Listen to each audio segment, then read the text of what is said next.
এসময়ত অৰুণাচলত বটল চাফা কৰিছিল লখিমপুৰৰ এজন যুৱকে। অৰুণাচলত মোৰ কমচে কম মিনিমাম 16 বছৰ 17 বছৰ হৈ গ'ল। তাৰপাছত মই তাত ছেলছমেন কৰিলোঁ, তাত আপোনাৰ ধৰি লওক বটল চফা কৰা কামো কৰিছোঁ, বহুত একেবাৰে তলৰ পৰা মানে হেৰি কৰিছোঁ। কিন্তু আজি সেই যুৱকজনে সংস্থাপন দিছে লখিমপুৰৰে কেইবাটাও পৰিয়াল। কমচে কম আমি এতিয়া আমাৰ লগত 6টা পৰিয়াল আমাৰ লগত আছে। 6জনক আমি এতিয়া কৰ্মসংস্থাপন দিছোঁ। ঘৰৰ অৱস্থা বেয়া হোৱাৰ বাবে 10ম শ্ৰেণীতে কাম বিচাৰি অৰুণাচললৈ গৈছিল যুৱকজন। মই মেট্ৰিক দি পেলাই মানে ঘৰৰ অৱস্থা বেয়া কাৰণে মই গৈ পেলাই অৰুণাচলত গৈ পেলাই বটল চফা কৰিব লগা হৈছিলে। 16 বছৰ পাছত নিজৰ জন্ম ঠাইলৈ আহি পত্নীৰ সৈতে কেবি ৰোডত তেওঁ আৰম্ভ কৰিলে মমছ লভ নামৰ এখন বিপণী।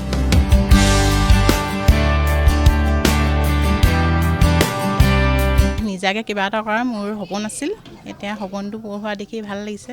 নৱজাত শিশুৰ পৰা 7 বছৰীয়া শিশুলৈকে উন্নত মানৰ কাপোৰ উপলব্ধ এই মমছ লভ কিডছ ৱেৰত।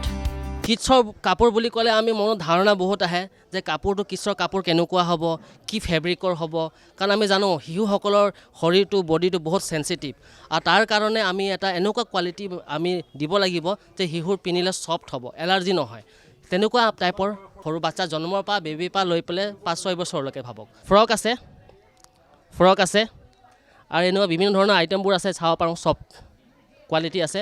আৰু বেবীৰ জোতা মোজা আদি কৰি, হয়, নিউ বৰ্ণ বেবীৰ পৰা বেবী বেড চাইছে, আৰু এইটো চফা, বেবী চফা দেখা পাব। 25% ৰেহাই মূল্যত শিশুৰ যিকোনো সামগ্ৰী ক্ৰয় কৰিব পাৰিব মমছ লভ কিডছ ৱেৰৰ পৰা। নিউ বৰ্ণ বেবীৰ পৰা 7 ইয়াৰ্ছ বেবীৰ মানে কাপোৰ যিকেইটা আছে আমাৰ আছে মমছ লভ কিডছ ৱেৰত, তাত 25% অলৰেডি লাগি প্ৰিণ্ট আউট হৈ আছে। কাপোৰৰ সৈতে আমাৰ যেনেকুৱা প্ৰডাক্ট বেবীৰ পাউডাৰ, অইল আৰু আপোনাৰ মালিছ তেল আছে, মালিছৰ পৰা লৈ পেলাই গোটেই ব্ৰেণ্ড হিমালয়া, জনছন এনেকুৱা প্ৰডাক্টবোৰ দেখা পাব, যিটো আমাৰ 5% ৰাখিছোঁ আমি। লগতে মাতৃসকলেও 25% ৰেহাই মূল্যত বিপণীখনৰ পৰা ক্ৰয় কৰিব পাৰিব বিভিন্ন কছমেটিক সামগ্ৰী। লেডিছৰ কছমেটিকবোৰ আছে, এইকেইটা লৰিয়েলৰ, আৰু কিছুমান আৰু বেলাবিটাৰ প্ৰডাক্ট যিকেইটা আমি 25% লগাই দিছোঁ। নেল পলিচৰ পৰা আদি কৰি পেলাই লিপষ্টিক, সেন্দুৰ আৰু আপোনাৰ কাজলৰ, আইলাইনাৰ লগতে চিৰাম আছে। এইকেইটা গোটেইকেইটা আপোনাৰ কিছুমান বেবী প্ৰডাক্টৰ 5% আৰু কিছুমান লেডিছৰ কিছুমানৰ 25% দিয়া হৈছে। নিতুল নাথ নামৰ যুৱকজনৰ এই বিপণীখন শুভোদ্বোধন কৰে বিধায়ক মানৱ ডেকাই। হয়, নিতুল নাথ আৰু পল্লৱী নাথ দুয়ো স্বামী স্ত্ৰী। তেওঁলোকে কেবি ৰোডত মমছ লভ বুলি এখন শিশুসকলৰ সকলোখিনি বস্তু পোৱাৰ, বডি কেয়াৰৰ পৰা মই চালোঁ, ভিতৰত কাপোৰ কানি খেলনা গোটেইখিনি বস্তু আছে।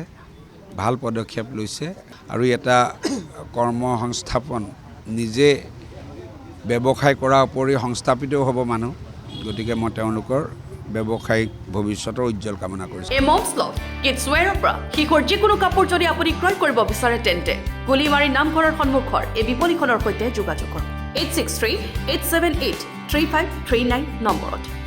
আমি প্ৰতিটো বস্তুতে ডিছকাউণ্ট ৰাখিছোঁ, আৰু সকলোখিনি উপলব্ধ কৰাবলৈ আমি চেষ্টা কৰি আছোঁ, আৰু সকলোৰে হাত খৰচু কৰি নিমন্ত্ৰণ থাকিলে, আৰু আপোনালোকে আশীৰ্বাদ কৰক। আমাৰ লগতে মোৰ পৰিবাৰৰ লগতে আমি এতিয়া 6জনকৈ পৰিয়ালক আমি মানে সংস্থাপন দিছোঁ, আৰু তেওঁলোকৰ 6খন ঘৰ চলিব, আৰু আপোনালোকৰ আশীৰ্বাদ লাগে।